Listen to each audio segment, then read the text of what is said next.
এখন আমি আহমেদ শরীফের কথা বলবো এবং তার যে অনুগত ছিলেন আরেকজন, তাকে খুব বড় মানুষ মনে করতেন, সেটা হলো গিয়া হুমায়ুন আজাদ। তো এই দুইজন মানে বাংলা সাহিত্যে প্রথম নিজেকে নাস্তিক হিসাবে ঘোষণা করেন, বা বাংলাদেশি হিসাবে তিনি হলেন গিয়ে আহমেদ শরীফ। তো আহমেদ শরীফ এর জন্য অনেক যন্ত্রণা সহ্য করেছেন, কিন্তু হুমায়ুন আজাদ তো পরবর্তীতে হামলার দ্বারা শিকার হন এবং পরে মারা যান। তো এই হুমায়ুন আজাদের যে সমস্যাগুলা, সেটা নিয়ে একটু আলোচনা করব। যে হুমায়ুন আজাদ বেসিক্যালি মানে তিনি তো টিচার হিসেবে প্রথমে জয়েন করেননি, তিনি জয়েন করেছিলেন রিসার্চ অ্যাসিস্ট্যান্ট হিসাবে। তিনি পুঁথি রিসার্চ করতেন। তো এই পুঁথি পাঠ থেকে মানে এই পর্যন্ত জার্মান দর্শন পর্যন্ত তার যাওয়া হয়নি। তো ফলে তাকেই যে গুরু মানছিলেন, তিনি বলছিলেন যে বিরাট মানে এই বামনদের মধ্যে, বাংলাদেশিতে তিনি বলতেন বামন, এবং তার মধ্যে বিরাট মানুষ হলেন গিয়া এই নাম কি বলে আহমেদ শরীফ। কিন্তু আমরা দেখব যে আসলে এই আহমেদ শরীফ এবং হুমায়ুন আজাদ এই দুজনই আসলে পিগমি, বামন। কী কারণে সেটা আমি একটু দেখাচ্ছি। যে কারণ তারা জার্মান দর্শন তো বুঝেও নাই, আর জার্মান দর্শনের যে মূল সূত্র, যে ইসলামের হার্ট আর ব্রিটিশের ব্রেইন, তো মানুষকে বড় করে কিন্তু ব্রিটিশের ব্রেইন না, ইসলামের হার্ট। হ্যাঁ, ইসলামের পার্সোনালিটি, ব্রিটিশ টেকনোলজি দরকার আছে জীবন চলার পথে, কিন্তু মানুষ হিসাবে মহান হইতে গেলে ইসলামের হার্ট সম্বন্ধে ধারণা থাকতে হবে। তো এই ইসলামের হার্ট সম্বন্ধে ধারণা কিন্তু আহমেদ শরীফেরও ছিল না, এবং আহমেদ শরীফই কিন্তু মিসগাইডেড করেছেন হুমায়ুন আজাদকে। হুমায়ুন আজাদ এতটা খ্যাপা হতেন না, এত না পাগলা হতেন না, যদি না তিনি এই আহমেদ শরীফকে ফলো করতেন। তো তিনি যে জার্মান দর্শন পড়েননি, তার একটা কথা দেখি আপনারা ক্লিয়ার হয়ে যাবেন। তিনি বলতেছেন যে যা ইরা নাম কি বলে এই ব্রিটিশ, মানে তিনি বলতেছেন নাম কি বলে এই আহমেদ শরীফ বলতেছেন যে ব্রিটিশরা, আহমেদ শরীফ বলতেছেন যে ব্রিটিশরা আহমেদ শরীফ বলতেছেন যে ব্রিটিশরা আহমেদ শরীফ বলতেছেন যে মানে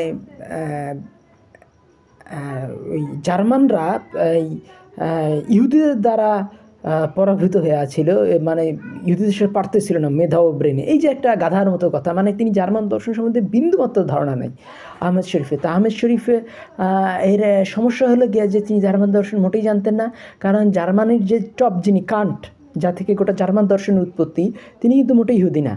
এবং গেটে তিনিও ইহুদি না, এবং নিটশে, ইনি তিন যুগের তিনটা শ্রেষ্ঠ। প্রথম যুগের শ্রেষ্ঠ ছিলেন কান্ট, দ্বিতীয় যুগের শ্রেষ্ঠ হলেন গেটে, এবং তৃতীয় জনের শ্রেষ্ঠ হলেন গিয়া তৃতীয় যুগের নিটশে। এই তিনজনই কিন্তু খ্রিস্টিয়ান, তারা কিন্তু প্রোটেস্ট্যান্ট খ্রিস্টিয়ান, তারা কিন্তু নাম কি বলে ইহুদি না। কাজেই জার্মানরা যে ইহুদিদের দেশ পারতেছে না, বা সেই জন্য তারা ইহুদিদের হত্যা করেছে, এই কথাটা ঠিক না। তাহলে তিনি এই ধারণাটা কোথায় পেলেন যে ইহুদিদের দ্বারা জার্মানরা নিষ্পেষিত হচ্ছিল? এইটা ধারণা তিনি পেয়েছেন ইকবাল থেকে। মানে এই কিছু মানে বামপন্থী ছিলেন তো, আর এই মানে যারা পড়াশোনা কম করে তাদের পক্ষেই কিন্তু রেডিক্যাল হয়ে যাওয়া সহজ, নাৎসিবাদী বা মার্কসিস্ট হয়ে যাওয়া সহজ। তো এই পড়াশোনা কম করা যে গ্রুপটা ছিল, এই গ্রুপটা হলো কি আদেকলে চট্টগ্রামের লোক। এরা কিছুই দেখেনি, কিছুই বুঝিনি। এদের বাংলা শুদ্ধ আধো কাদো বাংলা বললেই তারা খুশি হয়ে যায়। কারণ বলা হয় যে সিলেটে বাংলা ভাষা আহত হয়েছে এবং চিটাগাঙে বাংলা ভাষা নিহত হয়েছে। তো চিটাগাঙের চিটাগাং হলো বাংলাদেশের এক প্রান্তে। তো এই প্রান্তের লোক হিসাবে এই সিলেটি চিটাগাঙের লোকরা, তো তারা যে রবীন্দ্রনাথের সাথে কথা বলছে, চিঠি যোগাযোগ করছে, এতেই তারা খুশি। তারা কিন্তু এই যে বৈশ্বিক প্রেক্ষাপটে বাংলাদেশের অবস্থান হিন্দির সাথে তুলনা করা, জার্মানের সাথে তুলনা করা, ইংলিশের সাথে তুলনা করা, এর মধ্যে এই চিটাগাঙের যে বুদ্ধিভিত্তিক সমাজ, যাদেরকে আমরা বলতেছি যে স্যার সৈয়দ, না এটার নাম হলো গিয়ে সৈয়দ অলিউল্লাহ, তারপরে আবুল ফজল, তারপরে আহমেদ শফা, তারপরে সলিমুল্লাহ খান, তারপরে নাম কি বলে আহমেদ শরীফ, তারপরে আরেকজন হলেন গিয়া আব্দুল করিম সাহিত্য বিশারদ। এই প্রান্তিক লোকেরা অল্পতেই খুশি হয়ে যায়। তো অল্পতে খুশি হলে হবে না, আমাদেরকে কি হতে হবে? একটা কথা আছে যে যেমন এই রবীন্দ্রনাথের একটা গানই আছে যে অল্প লইয়া থাকি তাই যে আমার যাহা যায় তাহা যায়। তাহলে রবীন্দ্রনাথ যে অল্প নিয়ে থাকতেন, এর ফলাফলটা কি হয়েছে?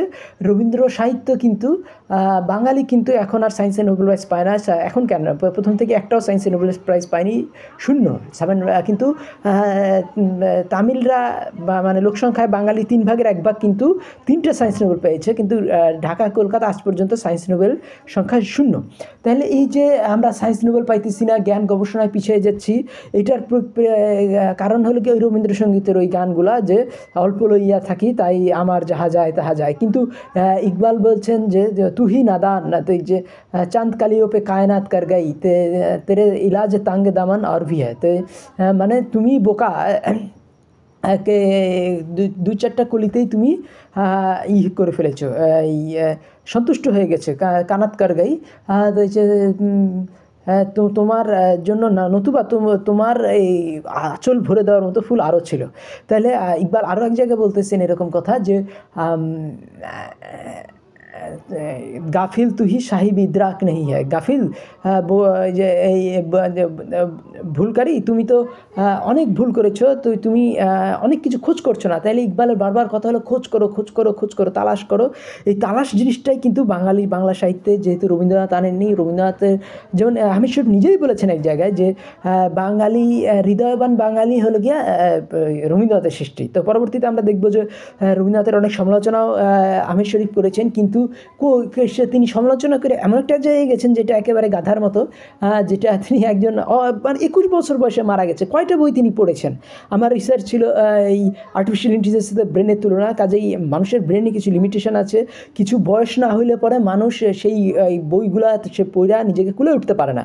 তো সেই বইগুলা কুলায় ওঠার মতো সময়ই কিন্তু পাননি। নাম হলো গিয়া আর আমাদের এখানে সেরকম ঐতিহ্য ছিল না। তিনি হলেন গিয়া সুকান্ত ভট্টাচার্য। অথচ তিনি রবীন্দ্রনাথের মোকাবেলায় সুকান্ত ভট্টাচার্যকে মানে বাঙালি নেতা বলছেন কে, এই আহমেদ শরীফ। তা কাজেই এই বাঙালি যে কমিউনিজমে দিয়ে গেছে, উগ্রবাদী হয়েছে, হুমায়ুন আজাদের মতো নাস্তিকের জন্ম হয়েছে, পাগলা খেপা, তো এগুলোর পিছনে কিন্তু এই আহমেদ শরীফ দায়ী। এবং আহমেদ শরীফের যে ভুল দিকে ডিরেকশন, এবং দুজনেই কিন্তু Bangla department Dhaka university teacher ছিলেন। এবং এই যে এই মানে বাঙালি যে করছিল, যে মুভমেন্টটা করছে, বাঙালির এই মুভমেন্টটা ছিল, নাম কি বলে, বাঙালির মুভমেন্টটা মানে অথর্বপঙ্গু হয়ে গেল। বিশেষ করে এই আহমেদ শরীফ এবং হুমায়ুন আজাদ, তার আগে ছিলেন আরও দুজন, তারা হলেন গিয়া এই বুদ্ধদেব বসু এবং জীবন দাস। এদের বাড়ি ছিল, একজনের বাড়ি ছিল নোয়াখালী, আরেকজনের বাড়ি ছিল বরিশাল। এরা করছে কি, নজরুলকে একটা প্যাকেটের মধ্যে ঢুকানোর চেষ্টা করছে, রবীন্দ্র প্যাকেটের মধ্যে। কিন্তু নজরুলের জীবনে ইকবালের প্রভাব ছিল। কাজেই রবীন্দ্র প্যাকেটের মধ্যে যখন এই আহমেদ শরীফও, কিন্তু ইকবাল অতটা বুঝতেন না, ফলে ইকবালের যে খোঁজটা সেটা কিন্তু তার জীবনে আসেনি। তিনি জার্মান দর্শন পড়েননি, বুঝেননি।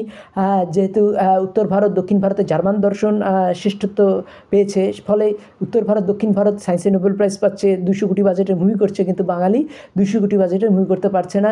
একটাও সায়েন্স নোবেল ঢাকা কলকাতা বা পূর্ব পশ্চিমবাংলা বা বাংলাদেশ আজ পর্যন্ত পায়নি।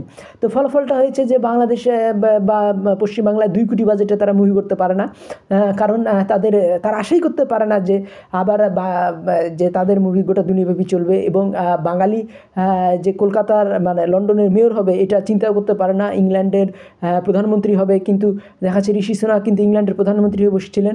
এবং এই নাম কি বলে, আরেকজন সাদিক খান, তিনি এখন পর্যন্ত লন্ডনের মেয়র। কাজেই বাঙালি যে নেতৃত্ব লাভের যে একটা চেষ্টা, সেটা ইসের দ্বারা প্রচণ্ডভাবেই অগ্রবর্তী করা হয়েছে। সে লোকটার নাম হলো গিয়া ওনার নাম হলো গিয়া নেতৃত্বের ইকবাল। তিনি কিন্তু বাঙালি না, তিনি পাঞ্জাবি। আর এই বাঙালি কিন্তু ওই যে অল্প লইয়া থাকি তাহা আমার যাহা যায় তাহা যায়। তো বলে এই মূর্খ, মানে একসময় যারা ইংলিশ জানে তাদেরকে আমরা মূর্খ বলতাম, কারণ গোটা বিশ্বের যে একটা ইগুলা, সেগুলো কিন্তু তার যে বৈশ্বিক ফেনোমেনন, এটা কিন্তু তার জ্ঞানে নাই। কিন্তু ঠিক তেমনি এটাও কিন্তু তাদের জ্ঞানে থাকছে না। যারা জার্মান দর্শন জানে না তারাও কিন্তু এক অর্থে মূর্খ, কারণ এই অর্ধশিক্ষিতরা অশিক্ষিত থেকে ভয়ঙ্কর। তাইলে এই অর্ধশিক্ষিত কারা? এই অর্ধশিক্ষিত হলো গিয়া এই নাম কি বলে, হুমায়ুন আজাদ, তারপরে তার গুরু আহমেদ ছফা, এবং আরেক গুরু হলো গিয়া এই আহমেদ, এর নাম হলো গিয়া আহমেদ শরীফ। তো এই যে চিটাগাংয়ের এই গ্রুপটা প্রচণ্ডভাবেই মূর্খ, তারা মানে অল্পতেই তুষ্ট হয়ে গেছে। রবীন্দ্রনাথকে মনে করেছে রবীন্দ্রনাথ পাইছি তো গোটা দুনিয়ার সব কিছু পেয়েছে। কিন্তু ইকবাল কী বলেছে, মিশর শামসে গুজার পারস হিজাজ সে গুজার গার চাহি দিলকুশা বাহাত হিসনে ফরাঙ্গিকা বাহার তাই রেখে বুলন্দবাল দুনার দাম সে গুজার। যে মিশর শাম থেকে বেরো, মানে মিশর সিরিয়া থেকে বেরো, তারপরে ইরান ও সৌদি আরব থেকেও বেরো, যদিও পাশ্চাত্যের বসন্ত খুবই মনোলোভা, সেখান থেকেও বেরো, তুমি নিরপেক্ষভাবে পৃথিবীর দর্শনগুলোকে তুলনা করো।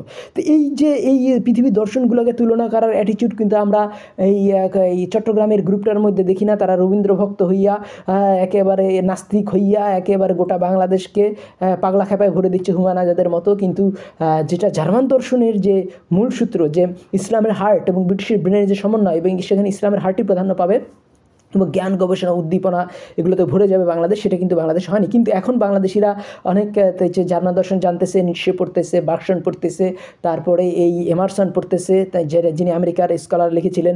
তাহলে তখন কী হবে, বাংলাদেশিরাও এই নতুন জেনারেশান জেন জিয়ের গ্রুপ বাংলাদেশিরাও কিন্তু তখন সায়েন্সে নোবেল প্রাইজ পাবে, এবং কী হবে, গণতন্ত্র আসবে, সিনেট হবে, সেখানে জ্ঞানীগুণীরা বসবে। তখন আচ্ছা, আমার চ্যানেলটি ভালো লাগলে আমার চ্যানেলটি লাইক করুন, এবং কী যেন সায়েন্স নোবেল পাবে বাংলাদেশিরা। তাই যে আমার চ্যানেলটি ভালো লাগলে এটা আশা করতেছি যে ভবিষ্যতে যেভাবে তারা জার্মান দর্শন পড়তেছে, তাদের মধ্যে কী হবে, বা মুসলমানদের হার্ট, যেহেতু বাঙালি দেশে আবার মুসলমান প্রধান, তাদের পক্ষে মুসলিমের হার্ট ধারণ করা খুব সহজ হবে, এবং শুধু ব্রিটিশদের ব্রেনটা এর সাথে ইনকর্পোরেট করতে হবে। কিন্তু এখানে কিন্তু মুসলমানের হার্ট আর ব্রিটিশ ব্রেনের মধ্যে কোনো সমন্বয় ঘটাতে পারেন নাই এই আহমেদ শরীফ এবং হুমায়ুন আজাদ। কিন্তু বর্তমান জেনারেশন যেহেতু নিশ্চে পড়তেছে, মার্কস পড়তেছে, হেগেল পড়তেছে, কান্ট পড়তেছে, গেটে পড়তেছে, ফিক্টে পড়তেছে, শোপেনহাওয়ার পড়তেছে, কাজেই বাঙালি মুসলিম যে সায়েন্সে নোবেল প্রাইজ পাবে সেটা আশা করাই যায়। আমার কথা ভালো লাগলে আমার চ্যানেলটি সাবস্ক্রাইব করুন, লাইক বাটন ক্লিক করুন। ধন্যবাদ।